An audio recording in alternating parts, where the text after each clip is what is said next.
Deus, de tudo isto sai ileso. A sabedoria fortalece ao sábio mais do que 10 poderosos que haja na cidade. Não há homem justo sobre a terra que faça o bem e que não peque. Não apliques o coração a todas as palavras que se dizem, para que não venhas a ouvir o teu servo a amaldiçoar-te. Pois tu sabes que muitas vezes tu mesmo tens amaldiçoado a outros. Tudo isto experimentei pela sabedoria e disse: tornar-me-ei sábio, mas a sabedoria estava longe de mim. O que está longe e muito profundo, quem o achará? Apliquei-me a conhecer e a investigar e a buscar a sabedoria e meu juízo de tudo, e a conhecer que a perversidade é insensatez e a insensatez loucura. Achei coisa mais amarga do que a morte, a mulher cujo coração são redes e laços, e cujas mãos são grilhões. Quem for bom diante de Deus, fugirá dela, mas o pecador virá a ser seu prisioneiro. Eis o que achei, diz o pregador, conferindo uma coisa com a outra, para a respeito delas formar o meu juízo. Juízo que ainda procuro e não achei. Entre 1000 homens, achei um como esperava, mas entre tantas mulheres, não achei nem sequer uma. Eis o que tão somente achei, que Deus fez o homem reto, mas ele se meteu em muitas astúcias. Somente até aqui, amado Deus e amado Pai, nos voltamos agora para a Tua palavra, Pai, e suplicamos nesta manhã, fala ao nosso coração, Pai, que eu possa ser, ó Deus, um mensageiro fiel do Senhor, ó Deus, a falar a Tua palavra, para que os Teus filhos, ó Deus, ao receberem a Tua palavra, possam sair daqui, ó Deus, desejosos em praticar e viver aquilo que receberam de Ti. Pai, oro, Pai, para que todo obstáculo, toda barreira, especialmente aquelas que tentam povoar o nosso pensamento, Senhor, enquanto estamos recebendo a Tua palavra, que essas barreiras caiam por terra, que esses agentes do inimigo sejam neutralizados e que a Tua palavra possa fluir, Senhor, poderosamente ao coração, à mente de cada um dos Teus filhos nesta manhã. Eu te peço isso, Pai, no nome santo de Jesus, e que a Santa Igreja do Senhor diga amém e amém. Os irmãos podem assentar. Em 1880, um escultor chamado Auguste Rodin esculpiu uma escultura que se tornou uma das mais famosas do mundo. A escultura retrata uma atividade que todos nós, numa medida maior ou menor, praticamos, que é a atividade de pensar.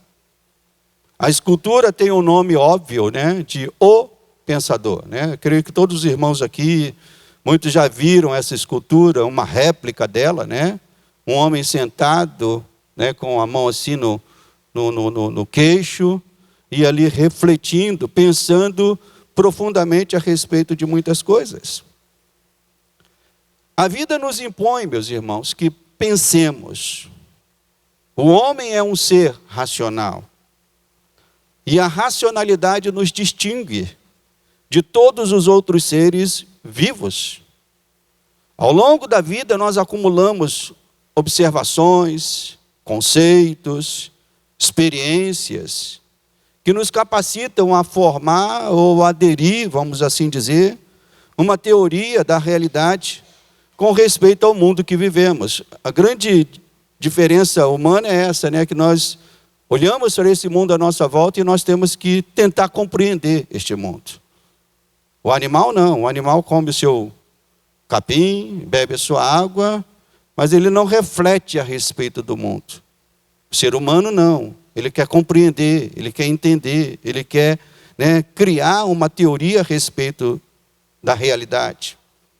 E a minha sensação, ao ler e estudar o livro de Eclesiastes, é que o autor está pensando em voz alta e deixando que nós escutemos o que ele está dizendo. Minha sensação é essa, é que o pensador, o sábio, Salomão, ele está ali pensando em voz alta e nós estamos como que na antessala, ouvindo os seus pensamentos, ouvindo as suas reflexões.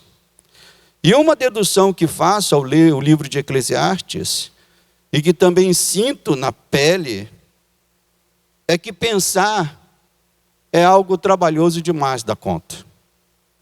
É ou não é, meus irmãos? Pensar é algo trabalhoso demais. Às vezes eu falo com Denise, minha esposa, que queria ter que pensar menos. Que queria ter menos coisas para me ocupar. Às vezes eu deito na cama e ainda aquelas coisas que eu já tentei desligar lá atrás, elas deitam comigo. Ficam comigo. E até me perturbam um pouco a dormir, porque não é fácil a gente desligar, parar de pensar a respeito das coisas. Então, às vezes, eu até falo com isso, com ela, eu sinto inveja daquelas pessoas que deitam e 1 minuto depois está dormindo. Meu Deus, que coisa maravilhosa é essa, Parece até que tem um botão assim, aperta e dorme, Às vezes não, às vezes a gente demora um pouco mais. E às vezes eu sinto, ainda que por um breve momento, esse desejo de conseguir me desligar dos problemas reais que assolam a alma humana. Mas nós devemos entender, irmãos, que a recusa em pensar é uma procuração para que outros pensem e tomem decisões por nós. Se você não pensa, alguém vai pensar por você. Alguém vai tomar decisões por você. Então, pensar é uma necessidade que temos. É uma atividade que precisamos praticar. E no texto que nos serve de base para a nossa pregação nesta manhã, o sábio, ele compartilha algumas observações. Ele compartilha a observação que eu creio que todos nós já tivemos, e é uma observação tão comum a todos nós. Pessoas justas que perecem, ao passo que pessoas perversas e injustas prolongam os seus dias. Ele começa aqui o texto dizendo isso, No capítulo 15, tudo isto vi nos dias da minha vaidade. Há justo que perece na sua justiça, e há perverso que prolonga os seus dias na sua perversidade. E quando esta observação nos vem, de vermos esta contradição, ou esta ilógica, ou esta coisa não lógica, vamos assim dizer, logo surge uma pergunta que eu creio que todos nós já fizemos em algum momento da nossa vida. Vale a pena ser justo? Vale a pena ser justo quando nossos políticos sugam nosso dinheiro com benesses sem fim? É uma das coisas que, quando eu leio o noticiário político e vejo essas coisas, mexem comigo. Pessoas que são livradas quando deveriam ser condenadas. Pessoas que claramente estão cometendo abusos, estão indo longe demais e andam ilesos. E essa pergunta do sábio, do Salomão, vem a nós. Essa observação, pessoas justas perecendo e pessoas injustas e perversas prolongando os seus dias. Será que vale a pena ser justo quando aqueles que burlam as leis andam impunes? Eu não sei, creio que todos nós aqui já fizemos esta pergunta em algum momento da nossa vida. E é fácil, meus irmãos, nos indignar com a perversidade ou a injustiça que anda lá fora. Mas eu creio que o sábio não está falando apenas do mal que está lá fora. Eu penso que ele esteja falando do mal também que ocorre dentro de nós. Este não é um mal só lá de fora. Este é um mal também que se encontra dentro de nós. Da infeliz capacidade que temos de termos ações justas e injustas na nossa vida. Né? O diácono que leu aqui o salmo de abertura, qual o diácono que leu? Não, o que leu a abertura. Luiz também? Então foram 2 diáconos, Luiz, né? Então o diácono que abriu o culto desta manhã, ele leu o Salmo 143. E lá num dos versos, Davi também fala isso: não há nenhum justo sequer. E talvez Salomão tenha aprendido isso com seu pai. Ele entendeu que não há um justo sequer. O sábio, ele tinha a consciência deste doce e amargo, deste bem e mal que brota dentro de cada um de nós. Aqui no texto, no verso 20 e 22, esta afirmação que Davi fez lá no Salmo 143, o sábio faz aqui no verso 20. Não há homem justo sobre a terra que faça o bem e não peque. Verso 22. Pois tu sabes que muitas vezes tu mesmo tens o quê, meus irmãos? Amaldiçoado a outro. Então, o que nós podemos ver aqui de Salomão é que ele entendia que esse mal estava lá fora, mas que esse mal, de uma forma muito pior, estava dentro de nós. E mesmo não tendo a revelação completa das Escrituras, e nem os recursos teológicos que nós temos hoje, nós podemos dizer que Salomão constatou algo que séculos depois o teólogo Agostinho ampliou, né, e conceituou como os 4 estados da alma humana. E num desses estados, ou depois da queda, Agostinho reconheceu que o homem vive a realidade da incapacidade de não pecar. Nós somos incapazes, irmãos, de viver nesta terra sem pecar. O pecado original nos marcou de tal forma que mesmo tentando fugir do pecado de todas as formas, nós inevitavelmente iremos cair, iremos falhar. Nesse conceito de Agostinho em latim, o termo é non posse non peccare, ou seja, nós não podemos viver uma vida neste mundo sem pecar, e é isso que o sábio diz aqui no verso 20: não há homem justo sobre a terra que faça o bem e que não peque. Amém, meus irmãos? E isso ele estava, de certa maneira, antecipando essa doutrina tão preciosa a nós. E foi constatando este mal, da incapacidade de viver uma vida sem pecado, que o sábio propôs 2 conselhos, que quando nós lemos esse texto nos parecem estranhos, mas devemos entendê-los no contexto do próprio texto, né? Os irmãos, quando nós pregamos a palavra do Senhor, às vezes um texto se torna um pouco mais complicado para nós, né? E esses textos de Eclesiastes a gente precisa ir nele. Então me parece estranho esse conselho aqui, no verso 16 e 17 do texto. Não sei se os irmãos já leram esse texto antes, mas diz aqui: não sejas demasiadamente justo, nem exageradamente sábio, porque te destruirias a ti mesmo. E depois ele diz: não sejas demasiadamente perverso, nem sejas louco, porque morrerias fora do seu tempo. Parece que esse conselho é um tanto estranho a nós, mas nós devemos pensar esses conselhos no contexto em que eles foram escritos. Primeiro ele diz: para não sermos demasiadamente justos e sábios. Depois ele diz: para não sermos demasiadamente perversos e loucos. Como assim, pastor? Sem o entendimento da graça de Deus por nós, que era um entendimento que ainda faltava a Salomão, por mais sábio que ele pudesse ser, por mais compreendido nas coisas, sem o entendimento da graça de Deus por nós, estas 2 atitudes, elas podem ser danosas e podem ser fonte de muitos sofrimentos. Obviamente que a atitude de ser perverso, ela é danosa, a gente já percebe isso logo de cara.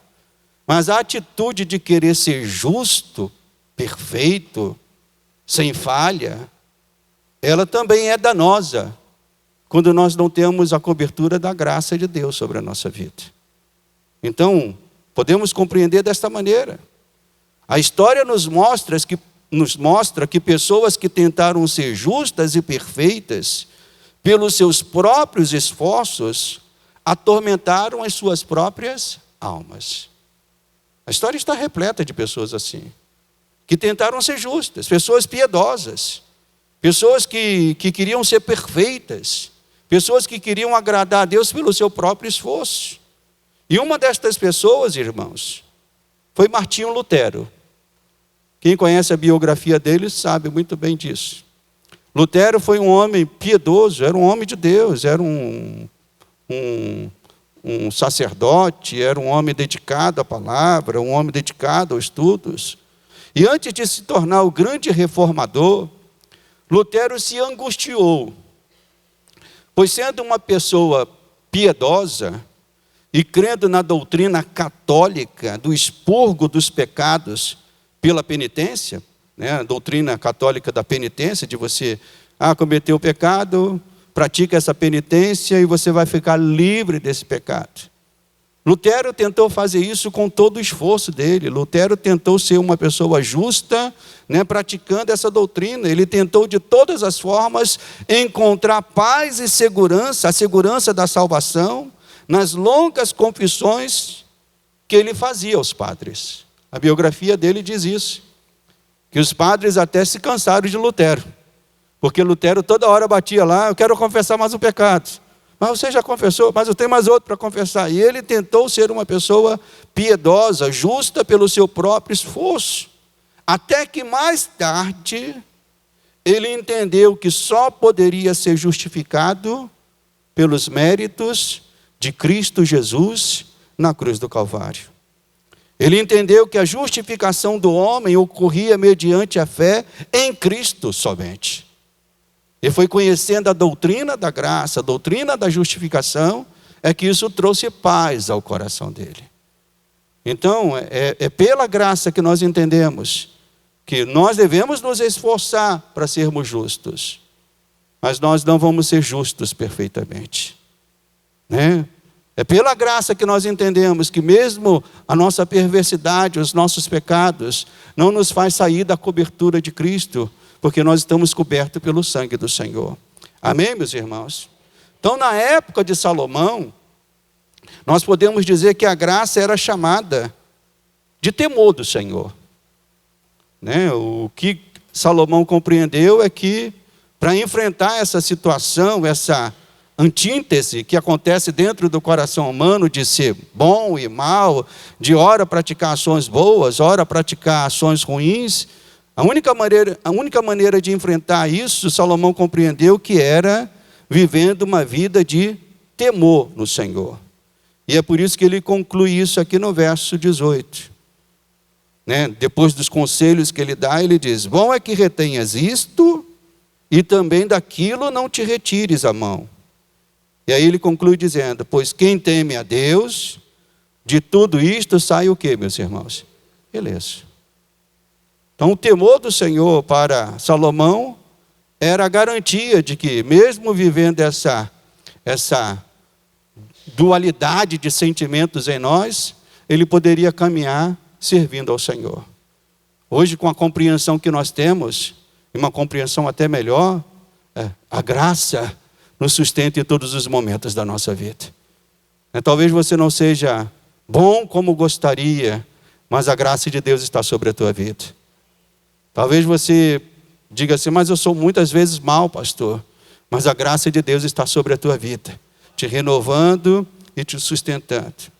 Então, é no temor e na graça de Cristo que nos afastamos da perversidade que ainda brota em nós e buscamos a justiça que está em Cristo somente. É por esse temor e por esta graça de Deus é que nós nos afastamos dessa perversidade que o pecado original nos jogou e nos puxa e nos empurra constantemente. É pelo temor e pela graça de Deus que nós nos afastamos desta perversidade e nos aproximamos da justiça que está em Cristo Jesus, da salvação que está em Cristo Jesus. Mas como é que o homem pode enxergar esta verdade, pastor? Hoje nós enxergamos isso pelo Evangelho, pela palavra, mas como é que o homem pode enxergar esta verdade? Na época de Salomão, esta verdade era alcançada por uma vida de temor a Deus e da busca da sabedoria que vinha da parte de Deus. Os livros de Eclesiastes, o livro de Provérbios, eram manuais que transmitiam a sabedoria de Deus. Esses dois livros, Eclesiastes e Provérbios, eram livros que foram compilados, para que tanto os servidores da nobreza, para que as famílias nobres que serviam e que estavam ali como que satélites ao reino, elas pudessem ser pessoas capacitadas de uma maneira sábia.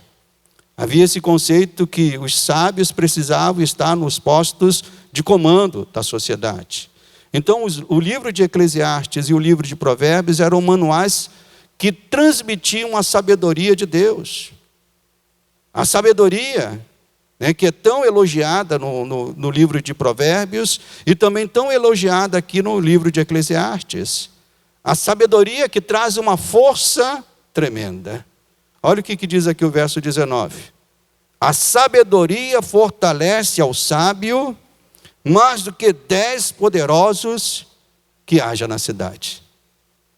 Era um conceito tão comum naquela época, mas um conceito hoje que se perde. Quem hoje vai trocar dizendo assim, a sabedoria te fortalece mais do que 10 seguranças que possam estar ao seu lado. Esse conceito parece ser perdido na nossa sociedade. Mas naquela época não. A sabedoria era algo precioso. Também ele destaca aqui, no início do capítulo 7, eu vou dar aqui uma adentrada no capítulo que no texto que o bispo vai pregar no domingo que vem. No verso 12 ele também fala dessa sabedoria, ele dizendo, a sabedoria protege, como protege o dinheiro. Mas ele acrescenta, mas o proveito da sabedoria é que ela dá vida ao seu possuidor. Então a sabedoria era algo precioso, algo valioso. No livro de Provérbios, para quem conhece o texto de Provérbios, ela é personificada. A sabedoria grita nas praças, grita nas ruas, chamando os homens a beberem do seu saber, a compartilharem do seu saber. Então a sabedoria é personificada e grita nas praças para que os homens estejam indo até ela. E eu faço essa pergunta, por que a sabedoria de Deus é tão importante? Por que sermos sábios segundo Deus é tão importante? Porque é por meio desta sabedoria que aprendemos que devemos filtrar aquilo que ouvimos, a maneira que vivemos neste mundo. E no verso 21, o sábio diz assim, depois de dizer que a sabedoria ela é preciosa, ele diz, não apliques o coração a todas as palavras que se dizem, para que não venhas a ouvir o teu servo a amaldiçoar-te. Em nossa caminhada de vida, irmãos, nós ouviremos muitas vozes que nos dirão coisas boas, mas falsas. E outras que nos dirão coisas ruins, mas verdadeiras. Como não nos abalarmos com estas vozes? Como não sermos impactados demasiadamente por estas vozes? A verdade é que os efeitos destas vozes, eles serão minimizados na nossa vida, quando a voz de Deus for aquela voz que fale mais alto ao nosso coração. Há muitas pessoas que são impactadas pelo que os outros dizem. Nós, muitas vezes, nos temos esta preocupação, o que os outros vão dizer a respeito disso. Há uma preocupação exagerada a respeito da opinião pública, a respeito de nós mesmos. E o sábio está dizendo isso aqui, olha, não, quem é sábio de verdade, ele não vai aplicar o seu coração a tudo aquilo que ouve, não. Né? E os efeitos destas vozes serão minimizados quando a voz de Deus for a que fala mais, for aquela voz que fale mais forte em nossos corações. E a voz de Deus, irmãos, quando esta voz está realmente falando aos nossos corações, ela nos fala duas verdades fundamentais, que eu diria que são as verdades basilares para vivermos bem neste mundo. Se você entender essas duas verdades, você vai viver bem neste mundo. Não significa que você vai viver uma vida fácil, mas significa que você vai viver uma vida bem neste mundo. E que verdades são essas, pastor? Uma delas está aqui presente no texto, né? No verso 20, mais uma vez, vamos lá. Não há homem justo sobre a terra que faça o bem e não peque. A primeira verdade que devemos compreender é que nós não merecíamos ser amados por Deus. Não ouvi nenhum amém? Eu vou dizer de novo. Nós não merecíamos ser amados por Deus. Essa é uma verdade cristalina da palavra. Eu pensava que ela estava só em Eclesiastes, mas o diácono Luiz lendo lá, nós vemos que ela está no Salmo, nós vemos que ela está no Evangelho, ela está em toda a palavra. Nós não merecíamos ser amados por Deus, porque não há um justo sequer. Essa é uma verdade que não pode sair da nossa mente. E infelizmente, quando nós saímos por aquelas portas, tudo que está lá acontecendo no mundo lá fora, trabalha para que nós não pensemos desta maneira. Para que nós pensemos que nós merecemos algumas coisas, para que nós pensemos que somos mais importantes do que um e outro, mas a verdade bíblica absoluta é essa: nós não merecíamos ser amados por Deus. Mas a voz de Deus também declara outra verdade por toda a palavra de Deus. E esta verdade pode ser encontrada na boca do profeta que diz: com amor eterno eu te amei, e com bondade eu te atraí. Essas duas verdades, né? Nós não merecíamos ser amados, mas a outra verdade é: com amor eterno eu te amei, com bondade eu te atraí. Pode ser encontrada na boca do profeta, pode ser encontrada na boca do discípulo amado que escreveu: Deus amou o mundo de tal maneira que enviou o seu Filho unigênito, para que todo aquele que nele crê, o que, meus irmãos? Não pereça, mas tenha o que, igreja? A vida eterna.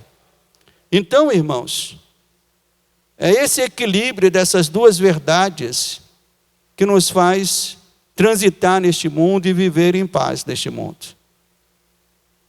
Mesmo sem merecer e sendo pecadores, Deus nos amou e nos ama com amor eterno.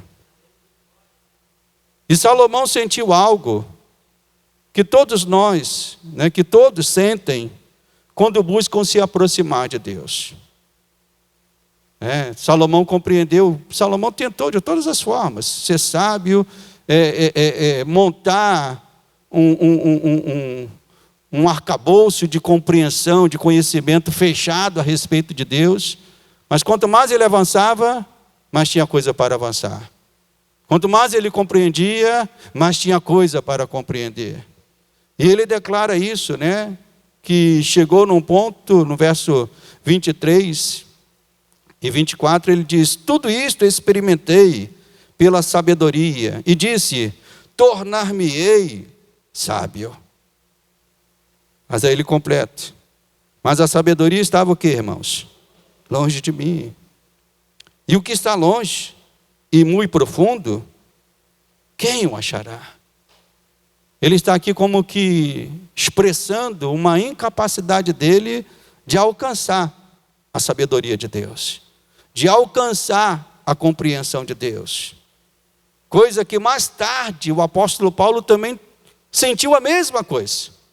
e colocou talvez uma palavra poética ainda mais linda.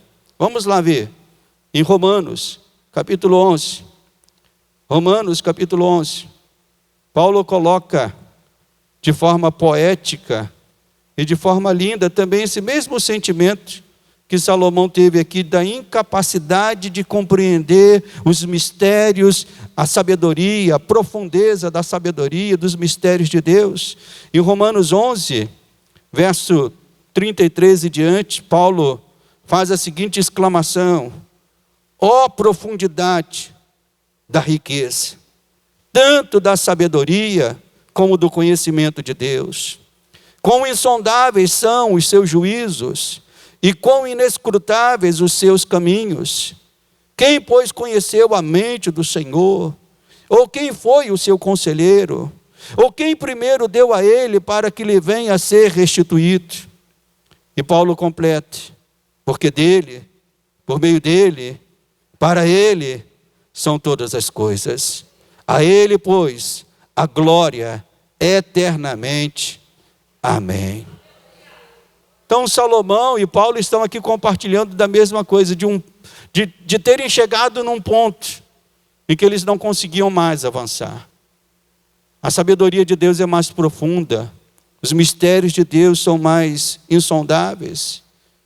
E quando nós somos tomados pela sabedoria, por esta sabedoria de Deus, como foi Salomão, pela graça de Deus, como foi Paulo, quando nós somos tomados pela sabedoria e graça de Deus, o que nos resta, meus irmãos, é descer da nossa arrogância, é descer da nossa soberba, é descer desses pensamentos carnais e mundanos que constantemente tentam ocupar o nosso coração, é descer desses sentimentos e dizer: Senhor, guia a minha vida e me leva para longe do caminho da perversidade.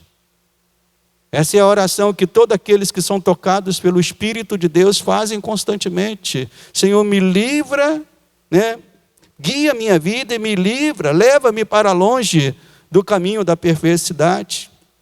E a perversidade que aqui no texto de Eclesiastes é o símbolo da vida pecaminosa. É o símbolo da vida destruída. E tudo aquilo que o homem de Deus deve fazer destas coisas é fugir. E Salomão conclui aqui esta parte deste bloco no verso 25 dizendo: apliquei-me a conhecer e a investigar e a buscar a sabedoria e meu juízo de tudo. E ele conclui dizendo: e a conhecer que a perversidade é o que, meus irmãos? É insensatez. E a insensatez é uma loucura. A vida de pecado é uma vida de loucura. A vida de pecado é uma vida de insensatez. Todos nós sabemos disso. Mas fugir do pecado, irmãos, não é algo fácil. Fugir do pecado não é algo fácil. Não é porque você se tornou cristão que o pecado deixou de rondar a tua vida.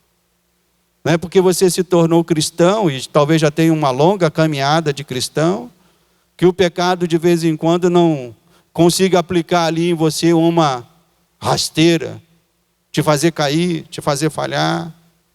Fugir do pecado não é algo fácil. Salomão sabia muito bem disto. E é por isso que ele usa aqui o exemplo, talvez da área em que ele tenha sido mais derrotado pelo pecado. Quando eu estava estudando esse texto, eu, pensando comigo, falei: por que Salomão coloca exatamente isso aqui? Porque talvez tenha sido a área em que ele mais se sentiu vencido pelo pecado. Mais derrotado pelo pecado. Pela área que ele não conseguiu realmente se mover, porque estava ali aprisionado. E Salomão usa aqui palavras fortes para descrever o problema do pecado no coração humano. Nessa parte final, aqui no verso 26, ele diz: achei coisa mais amarga do que a morte. O que é algo mais amargo do que a morte, irmãos? Alguém aqui já morreu? Não, né? Mas Salomão coloca isso de uma forma tão forte, que para entender isso, a única explicação que eu tenho é que algo mais forte do que a morte é você morrer vivo. É você morrer vivo.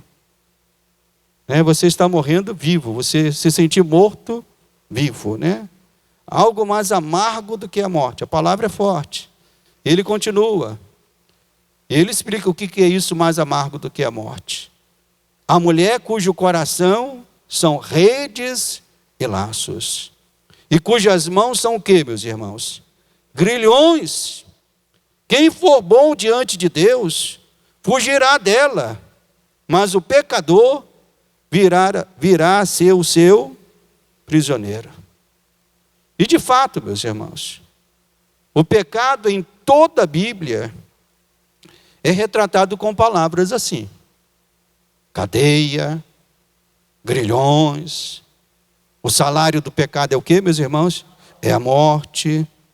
Paulo afirma isso, que o salário do pecado é a morte. Então, o pecado é descrito em toda a palavra de Deus com termos como este: prisão, cadeias, grilhões, morte. Mas a pergunta que conseguimos hoje responder, e que talvez Salomão não pôde responder em sua época, é a seguinte: o que todo homem ou mulher busca quando busca o prazer do pecado? Quando alguém está indo atrás do pecado, ou buscando o pecado, o que na verdade ele está buscando por trás disso? O que ele está desejando? O que ele está querendo exatamente ao buscar o pecado? Seja o pecado na forma de prazer sexual, como Salomão buscou tantas vezes, seja ele na forma de avareza, de egoísmo, das mais variadas matizes que o pecado possa se revelar ao homem. O que o homem está buscando, na verdade, quando se inclina ao pecado, quando vai ao pecado? O que o homem está buscando? E a razão desta minha pergunta, para refletirmos nesta manhã, está na expectativa e busca que Salomão demonstra ter. Ele está aqui procurando alguma coisa. Se você for ver bem a dinâmica do texto, somente nesses versos finais, a palavra achar, não achar, ela se apresenta diversas vezes. Ele diz no verso 26, achei coisa amarga, mais amarga do que a morte.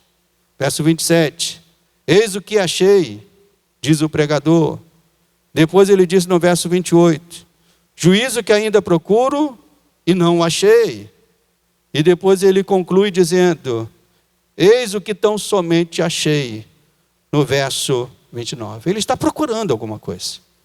Ele está tentando encontrar razão para essas falhas, para esses sentimentos, para essa busca.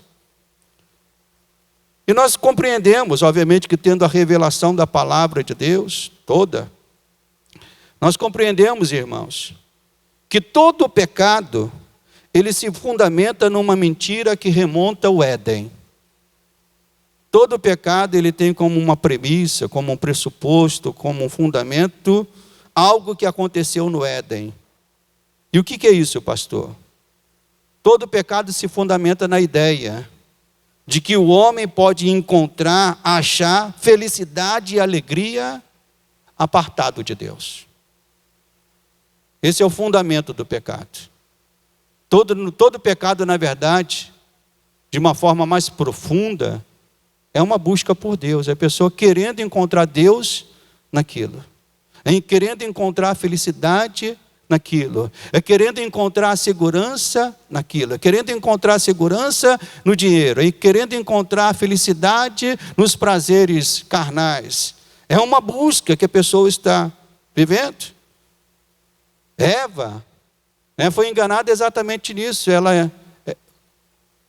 A serpente ofereceu a ela uma mentira, dizendo, você vai encontrar algo que o próprio Deus não quer te dar, algo que Deus escondeu de você. Então, baseado numa mentira, Eva entendeu que poderia encontrar algo fora de Deus, uma alegria fora de Deus, um prazer fora de Deus.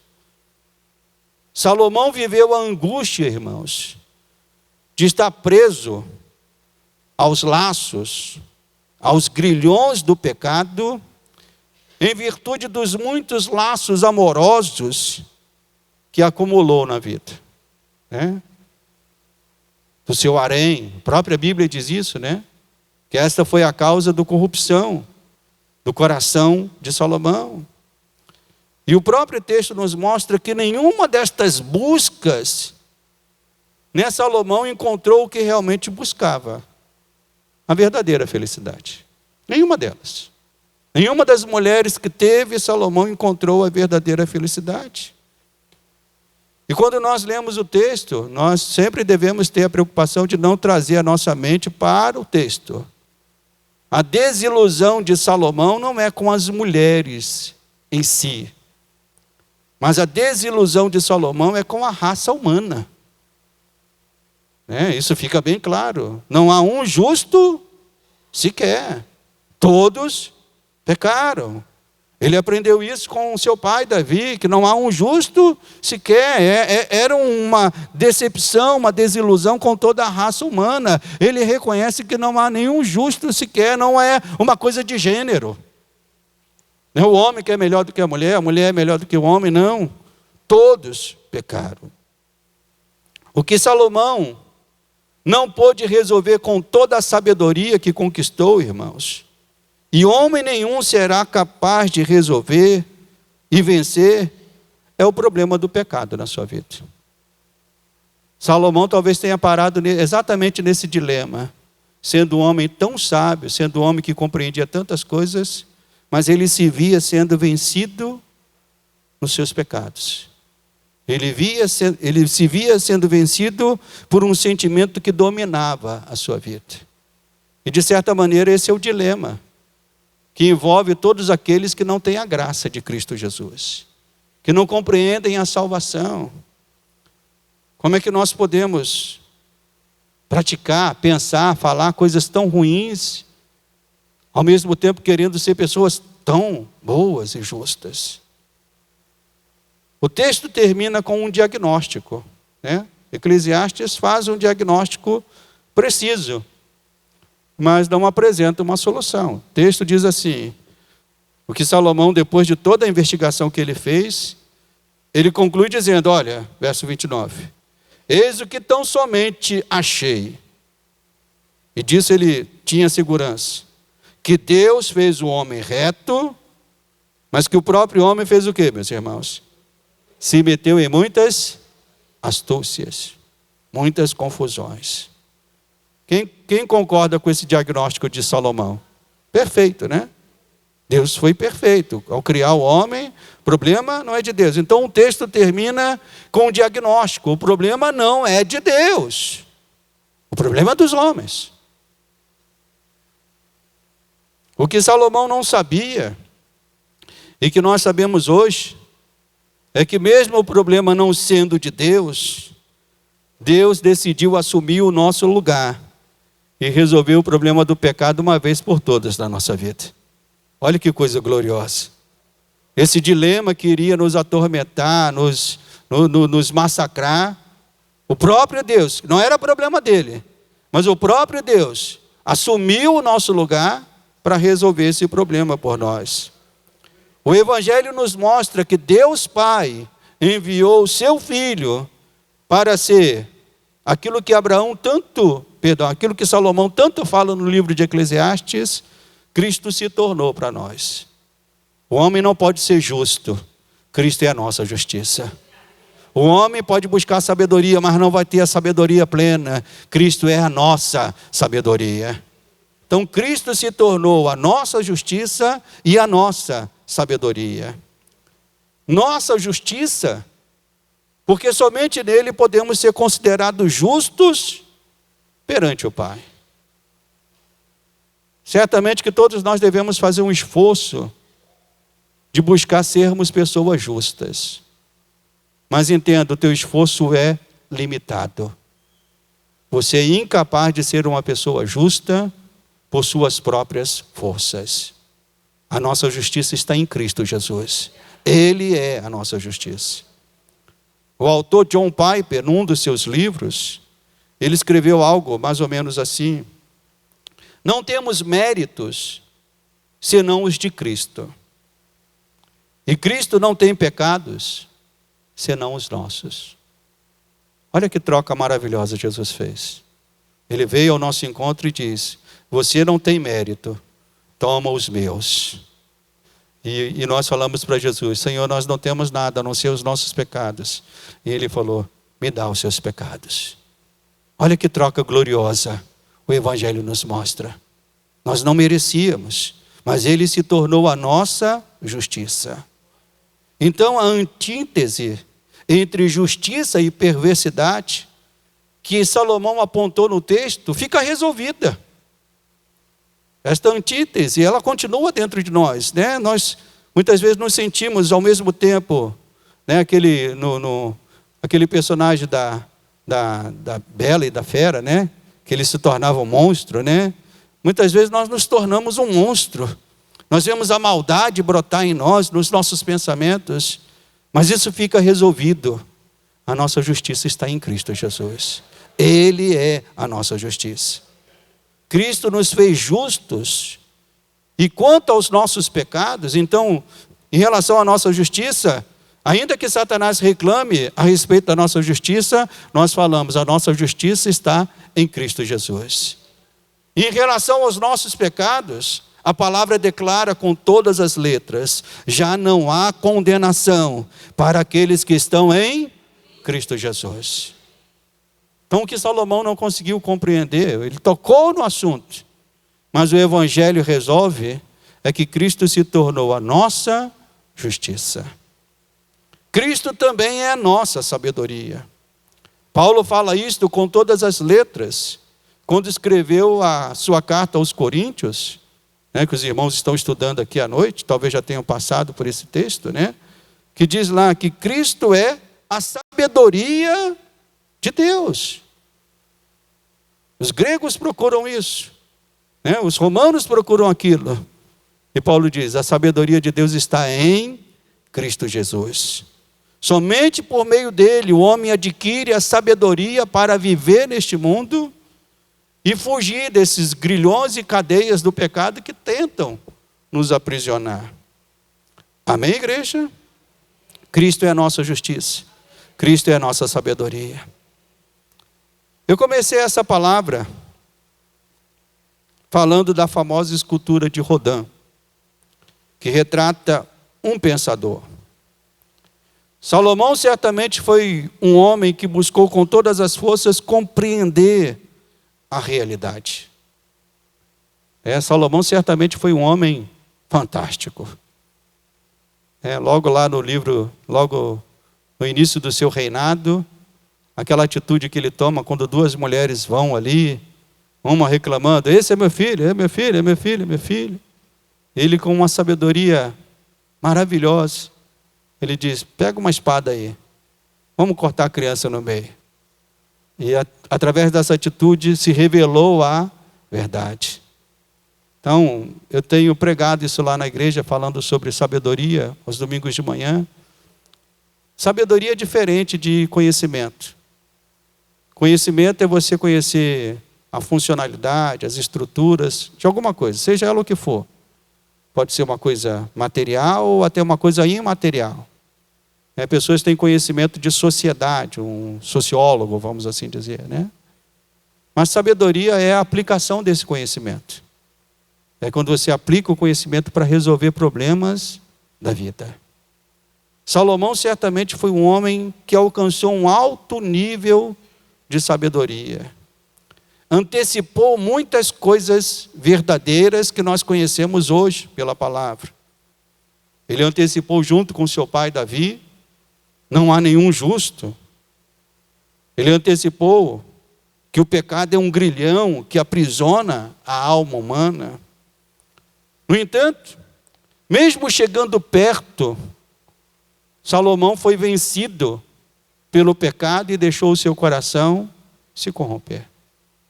A Bíblia diz que ele foi vencido pelo pecado.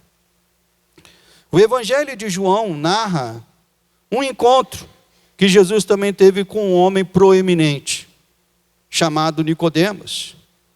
Este se aproximou de Jesus e, movido pela própria sabedoria, queria conhecer as grandezas de Deus. E começou a fazer perguntas para Jesus, querendo conhecer certas coisas. Mas Jesus encurtou a conversa e fez a seguinte afirmação para Nicodemos: Nicodemos, se alguém não nascer de novo, não pode ver o reino de Deus. Como Salomão e como Nicodemos, irmãos, muitos querem se aproximar de Deus mediante a sua própria sabedoria, mas isso é impossível. Deus é aquele que não se pode conhecer. Eu vou explicar isso. Será que nós poderíamos conhecer alguma coisa de Deus fora aquilo que Deus revelou na sua palavra? Poderíamos conhecer alguma coisa de Deus fora daquilo que próprio Deus revelou na sua palavra?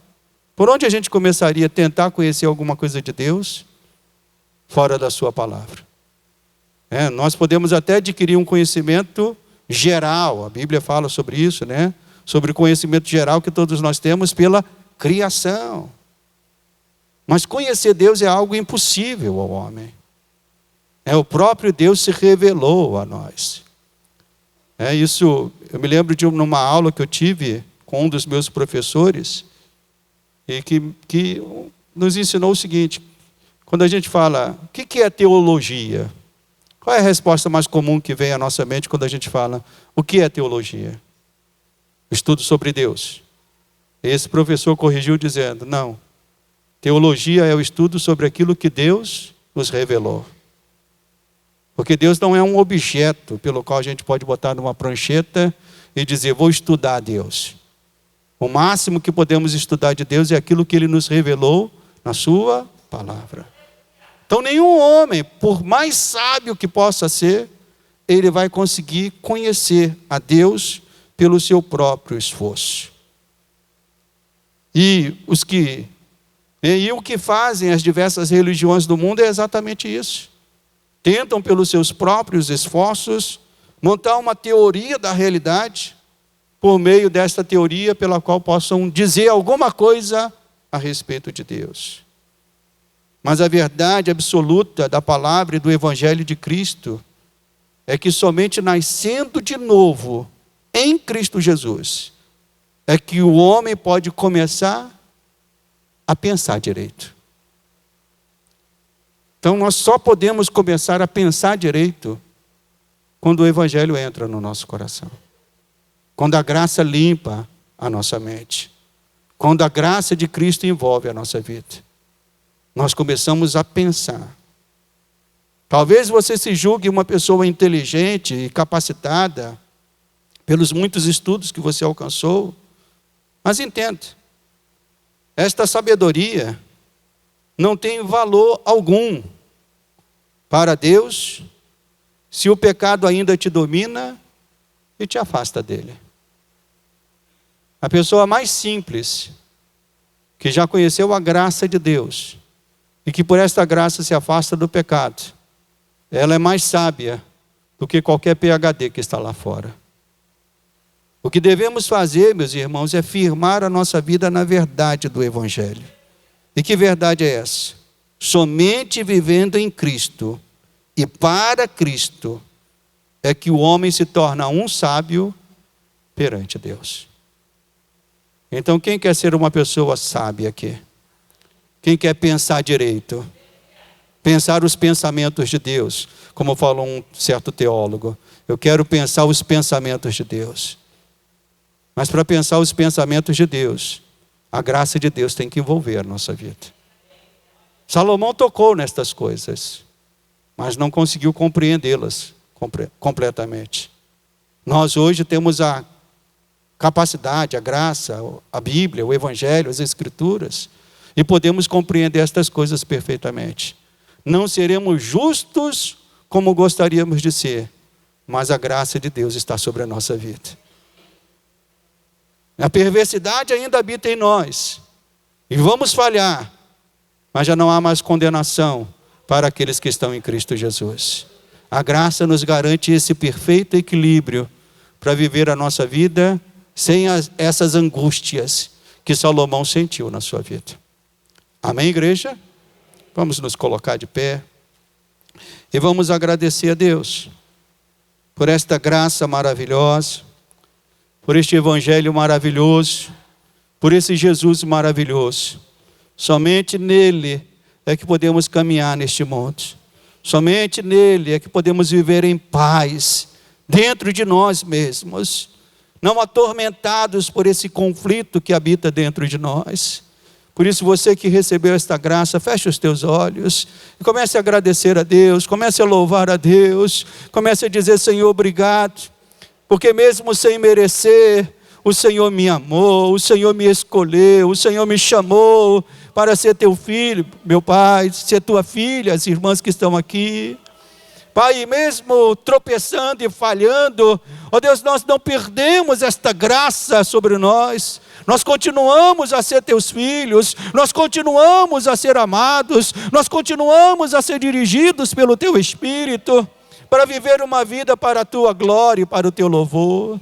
Por isso, meu Deus e Pai, que nesta manhã, se há irmãos e irmãs que estavam sendo atormentados, Senhor, talvez pelo inimigo, no sentido das falhas que cometeram, no sentido dos pecados que caíram, Senhor. Oh Deus, que a tua graça, teu perdão, venha envolver este meu irmão, esta minha irmã nesta manhã, venha trazer paz sobre ele, e saber que não há mais condenação para aqueles que estão firmados em Cristo Jesus. Nós nos arrependemos, nós buscamos a tua graça, o teu perdão nesta manhã. Mas também reconhecemos, ó Deus, que não é, ó Deus, por mais que nos esforcemos, por mais que tentemos ser pessoas justas e perfeitas, nós sabemos que não vamos conseguir isso aqui na terra, Pai. Que esta nossa santificação será apenas completa quando nós olharmos o teu rosto, quando nós estivermos perante o Senhor. Mas enquanto estivermos aqui, Senhor, a nossa justiça humana será falha. Mas a justiça conquistada na cruz, ela é a nossa segurança. É nela que podemos nos apresentar a Ti e dizer e sermos aceitos pelo Senhor. Ah, meu Deus, nós Te louvamos por esta alegria maravilhosa que temos. Ó Deus, pela graça do Senhor que envolveu a nossa vida. Ah, meu Deus, nós Te louvamos por esta manhã. Te louvamos por esta verdade da Tua palavra, que traz a nós esse alento para vivermos a nossa vida aqui neste mundo. Um mundo de injustiça, um mundo de perversidade, o dilema que Salomão viu, justos perecendo na flor da idade, perversos prolongando os seus dias. Sim, meu Pai, isso acontecia na época dele, continua acontecendo hoje, Pai. Mas nós sabemos que o justo juiz em breve virá. E aqueles que confiaram na tua justiça, Senhor, irão estar contigo para todo sempre. Guarda o nosso coração. Não nos deixe cair, Senhor, nos pensamentos deste mundo. Nos faça pensar os teus pensamentos. Nos faça pensar de acordo com a tua palavra. Nós te pedimos isso, Pai, no nome santo do Senhor. E aqueles que desejam isso, dêem glória a Deus. E diga: Senhor, obrigado, Pai. No nome santo de Jesus. Amém e amém.